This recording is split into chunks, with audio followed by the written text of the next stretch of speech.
Good morning everyone.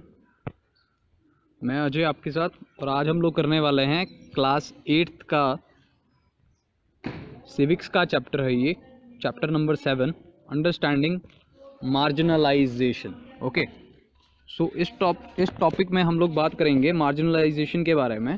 तो सबसे पहले मार्जिनलाइजेशन होता क्या है? The act of treating someone or something as if they are not important. तो मतलब ये एक ऐसा एक्ट है जिसमें हम लोग किसी भी चीज़ को लाइक कि समवन, किसी भी पर्सन को या किसी भी चीज़ को ट्रीट करते हैं कि जैसे कि उनकी एग्जिस्टेंस जो है हमारे लिए इम्पॉर्टेंट नहीं है। ओके, सो हम मूव करेंगे directly to the question answer. Okay, तो ये है हमारे क्वेश्चन आंसर्स, ये एनसीईआरटी क्वेश्चन है। तो let us discuss. So first of all question क्या हमें कह रहा है कि write in your own words 2 or more sentences of what you understand by the word marginalization। तो marginalization से आपका क्या मीनिंग है और इसको आप लोग 2 या उससे ज़्यादा सेंटेंसेस में डिस्क्राइब कीजिए या उसके सेंटेंस बना के हमें बताइए। तो फर्स्ट सेंटेंस जो है हमारा है कि marginalization is the social process of being confined to a lower social standing। तो जो मार्जिनलाइजेशन है वो एक ऐसा सोशल प्रोसेस है जो कि सिर्फ कन्फाइंड करता है हमको किसके रिलेटेड में?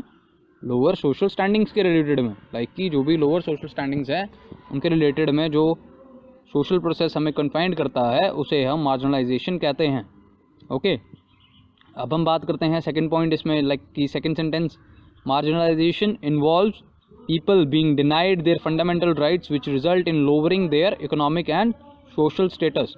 तो मार्जिनलाइजेशन इन्वॉल्व क्या करता है? वो पीपल्स को इन्वॉल्व करता है जिससे कि मतलब कि उनकी फंडामेंटल राइट्स को डिनाई कर देता है, जिसका रिजल्ट ये बनता है कि उनकी जो इकोनॉमिक या सोशल स्टेटस हैं वो लोअर हो जाते हैं। Okay, now moving to the question number 2, list 2 reasons why Adivasis are becoming increasingly marginalised. ठीक है, तो हम बात करेंगे कि आदिवासीज जो आदिवासी हैं वो लोग मार्जिनलाइजेशन कैसे हो गए हैं, वो कैसे मार्जिनलाइज्ड हो गए हैं, वो भी इतने एक्सेसिव रेट पे, इंक्रीजिंगली। ठीक है, the development of forest robbed the Adivasis of their natural territory and livelihood and turned them into marginal and powerless communities. तो जो भी डेवलपमेंट, जैसे कि हम बात करते हैं कि जो भी डेवलपमेंट फॉरेस्ट में हो रही हैं उनकी वजह से जो आदिवासीज़ हैं वो अपने नेचुरल टेरिटरी के और साथ में उनकी लाइवलीहुड है वो एकदम से चेंज हो गई है और उन लोगों को मार्जिनल और पावरलेस कम्युनिटीज़ में एक टाइम में कन्वर्ट कर दिया गया है। Okay, the Adivasis are portrayed negatively as exotic, primitive and backward people and are represented through colorful costume and headgears। तो जो आदिवासीज हैं उनको पोर्ट्रे किस तरीके से किया है कि लाइक कि ये नेगेटिवली हैं, ये नेगेटिव हैं, मतलब एग्जॉटिक हैं, मतलब कि ये यूज़फुल नहीं है। ठीक है, मतलब कि ये अनयूजुअल हैं, मतलब कि इनका हम बात करें कि इनका जो जैसे हम बात करते हैं एग्जॉटिक से कि लाइक इनकी कंट्री ही नहीं है या इनका ये कल्चर ही नहीं है, they are from different country और डिफरेंट कल्चर्स। ओके, जिनको हम बता देते हैं। ओके, तो एग्जॉटिक्स हैं, प्रिमिटिव हैं, बैकवर्ड पीपल हैं ये लोग, है ना, and are represented through colourful costumes and headgears. This led to the marginalisation of the community in the modern India. तो इन सब चीज़ों की वजह से इस कम्युनिटी की, जिसकी हम बात कर रहे हैं कि लाइक आदिवासी कम्युनिटी की, उनमें क्या हो गया? मार्जिनलाइजेशन की स्टेज पे आ गए हैं ये। Okay, now talking about question number 3, write one reason why you think the constitution safeguards to protect minority communities are very important. तो हमें कोई एक रीज़न बताना है जिसकी वजह से हम ये बता सकें कि जो कॉन्स्टिट्यूशन है हमारा, कॉन्स्टिट्यूशन ऑफ इंडिया है, वो सेफ गार्ड करता है और प्रोटेक्ट करता है माइनॉरिटी कम्युनिटीज़ को, वो उसके बारे में हमें एक रीज़न बताना है। तो safeguards are needed to protect. ठीक है, सेफ गार्ड जो हैं वो नीडेड हैं to protect minority communities against the possibility of being culturally dominated by the majority and being marginalised. ठीक है, तो ये चीज़ ज़रूरी है, उनको सेफ गार्ड करना ज़रूरी है। किस लिए? क्योंकि इससे जो पॉसिबिलिटी है ऑफ बीइंग कल्चरल डोमिनेटेड जो है बाय द मेजॉरिटी, वो चीज़ उसको हम मार्जिनलाइज कर सकें। Okay, now question number 4, re read the section on minorities and marginalisation. हमें मार्जिनलाइजेशन और मिनॉरिटीज़ का सेक्शन जो है इस चैप्टर में उसको रीड करना है, then we have to tell that what do you understand by the term minority. तो अब हमें को बताना है कि मिनॉरिटी से हमारा क्या मतलब है, हम क्या समझते हैं मिनॉरिटी से।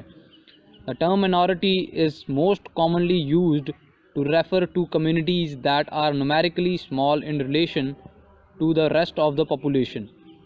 तो जो टर्म है minority वो क्या है हमारे लिए, वो उस चीज़ को रेफ़र करती है, उन कम्युनिटीज़ को रेफ़र करती है जो कि नंबर में स्मॉल हैं, किनके, जो नंबर में स्मॉल हैं बाकी रेस्ट ऑफ द पॉपुलेशन से, तो उनको हम minority कहते हैं। ठीक है। The Indian constitution provide safeguard to religious and linguistic minorities as part of its fundamental rights। तो जो हमारा इंडियन कॉन्स्टिट्यूशन है वो सेफ गार्ड भी करता है लोगों को उनके रिलीजियस पे, उनके रिलीजन्स पे, या उनकी लिंग्विस्टिक माइनॉरिटीज़ पे, लाइक कि उनकी लैंग्वेजेस पे, और जो कि हमारे फंडामेंटल राइट्स में हैं। Okay, it ensures that the minorities are not discriminated and that they do not face any disadvantage. और इंश्योर करते हैं कि जो माइनॉरिटीज़ हैं वो डिस्क्रिमिनेट ना हो पाएँ किसी भी अपने स्टेप्स में, किसी भी प्रोसेस में उनको डिस्क्रिमिनेशन नहीं होना चाहिए और उनको कोई भी प्रॉब्लम फेस ना करनी पड़े, डिसएडवांटेज ना हो। Okay, moving to question number 5, you are participating in a debate where you have to provide reason to support the following statement.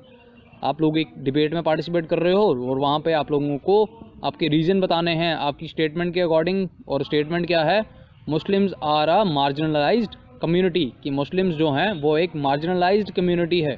Okay, using the data provided in this chapter. Okay, list 2 reason that you would give, और आपको 2 reason ऐसे बताने हैं जो आप दोगे। ठीक है। The literacy rate of the Muslim population in India is the lowest.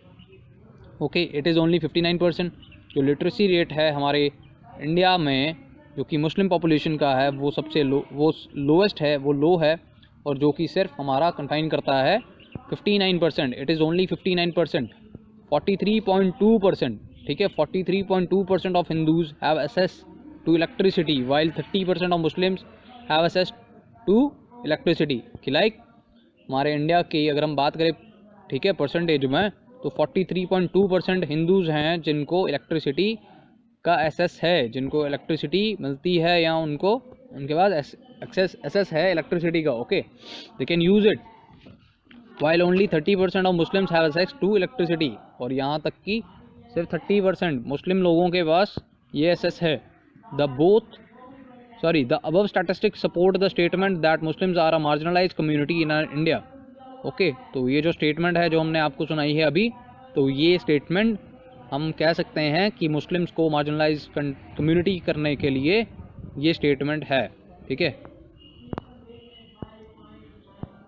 Question number 6, imagine that you are watching the Republic Day parade on TV with a friend and she remarks, look at these tribals, they look so exotic and they seem to be dancing all the time. List 3 things that you would tell her about the lives of Adivasis in India. तो जैसे कि हम बात करेंगे इस question number 6 में, जैसे कि आप इमेजिन कीजिए कि आप लोग रिपब्लिक डे की परेड देख रहे हो टीवी पे अपने दोस्त के साथ, और वो आपका दोस्त आपको बताता है कि देखो ये ट्राइबल्स हैं, ये कितने एक्सोटिक लग रहे हैं, है ना। ओके, ये सिर्फ डांस ही करते रहते हैं ऑल टाइम पे। और तब आप लोग उनको बताइए कि आदिवासीज़ की लाइफ के बारे में, उनके बारे में कोई 3 ऐसी चीज़ें जो आपको पता है। Okay, now let's us discuss. तो Adivasis have a deep knowledge of the forest. जो आदिवासीज़ हैं उनके पास फॉरेस्ट की डीप नॉलेज है। They were traditionally hunter gatherers and nomads and lived by shifting agriculture and also cultivating in one place। जो हमारे आदिवासी थे वो ट्रेडिशनल हंटर भी थे, जो ट्रेडिशनली हंटिंग करते थे, गैदरिंग करते थे, और नोमैड्स थे। ठीक है, और ये प्रैक्टिस करते थे हमारा शिफ्टिंग एग्रीकल्चर को, और साथ में कल्टीवेट करते थे एक ही स्थान पर, एक ही प्लेस पर। ठीक है, this knowledge of forest made the Adivasis indispensable to the rulers of the various empire in India during the pre colonial period. So indispensable से हमारा मतलब है कि वेरी इंपॉर्टेंट। ओके, तो ये आदिवासी जो थे वो काफ़ी इंपॉर्टेंट थे, किन के लिए, उन रूलर्स के लिए, उस टाइम की एम्पायर्स के लिए जो कि हमारे प्री कॉलोनियल डेज में थे। Okay, Adivasis have their own languages which may be as old as Sanskrit. तो आदिवासी की ना अपनी एक अलग लैंग्वेज है, उनकी लैंग्वेज वो इतनी ही पुरानी है जितनी कि हमारे लिए संस्कृत है। Okay, the Adivasi language has influenced the formation of Indian languages like Bengali. तो आदिवासी लैंग्वेज ने इन्फ्लुएंस किया है फॉर्मेशन में हमारी इंडियन लैंग्वेजेस में, जिसकी हम बात करते हैं कि बंगाली को इस आदिवासी जो लैंग्वेज थी यहीं से ही इन्फ्लुएंस करके एक फॉर्मेशन टाइप में इंडियन लैंग्वेजेस से उसे बंगाली वे में कन्वर्ट किया गया था। Okay, now talking about question number 7, would you agree with the statement that economic and social marginalisation are interlinked, why? तो इकोनॉमिक मार्जिनलाइजेशन से हमारा ये मतलब है कि वो उस टर्म यूज़ करेगी जो रेफ़र करेगा हमारा किसी भी इकोनॉमिक डिसएडवांटेज के साथ, ठीक है, जो कि कुछ हद तक main due to which some can not take part in a society, जिसकी वजह से कोई भी इंसान सोसाइटी में पार्ट नहीं ले पाएगा। और सोशल मार्जिनलाइजेशन से हमारा ये मतलब है कि एक टाइप का सोशल एक्सक्लूजन है जो कि एक सोशल डिसएडवांटेज है, ठीक है। तो इसके साथ yes, economic and social marginalisation is interlinked when Adivasis were displaced from there land. जब आदिवासीज को उनकी लैंड से डिस्प्लेस कर दिया गया था, मूव कर दिया गया था, हटाया गया था, they lost much more than a source of income. तब उन लोगों ने सिर्फ एक सोर्स ऑफ इनकम ही नहीं, उससे ज़्यादा चीज़ों को उन्होंने खोया था। और वो चीज़ें थी